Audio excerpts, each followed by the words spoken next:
ప్రత్యక్ష దైవం తిరుమలేశుని సన్నిధిలో తెలుగువారి నూతన సంవత్సరాది ఉగాది వేడుకలను ఘనంగా నిర్వహించేందుకు టీటీడీ అన్ని ఏర్పాట్లు పూర్తి చేసింది. వివిధ రకాల పుష్పాలతో శ్రీవారి ఆలయాన్ని సర్వాంగ సుందరంగా అలంకరించారు.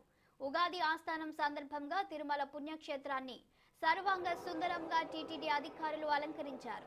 శ్రీవారి ఆలయ మహాద్వార గోపురంతో పాటు ప్రాకారం ధ్వజస్తంభం, ఉత్తర ద్వారంలో ప్రత్యేక విద్యుత్ అలంకరణలు చేశారు.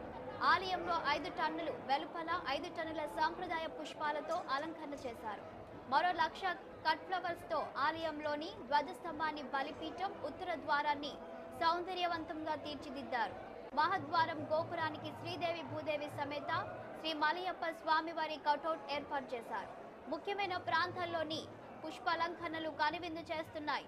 శ్రీ శోభకృత్ నామ సంవత్సర ఉగాది సందర్భంగా ఈ రోజు తిరుమల శ్రీవారి ఆలయంలో ఉగాది ఆస్థానం నిర్వహించనున్నారు.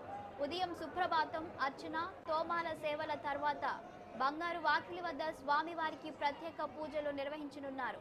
నైవేద్యం సమర్పణ చేయనున్నారు. తరువాత స్వామివారి ముందు ఆగమ పండితులు, అర్చకులు పంచాంగ శ్రవణం చేయడంతో ఉగాది ఆస్థానాన్ని వైభవంగా ముగియనుంది. ఉగాది పండుగ సందర్భంగా శ్రీవారిని దర్శించుకునేందుకు భక్తులు తిరుమలకు తరలివచ్చారు. శ్రీవారిని దర్శించుకునేందుకు 2 కంపార్ట్మెంట్లలో భక్తులు వేచి ఉన్నారు. శ్రీవారి సర్వ దర్శనానికి 6 గంటల సమయం పడుతుంది.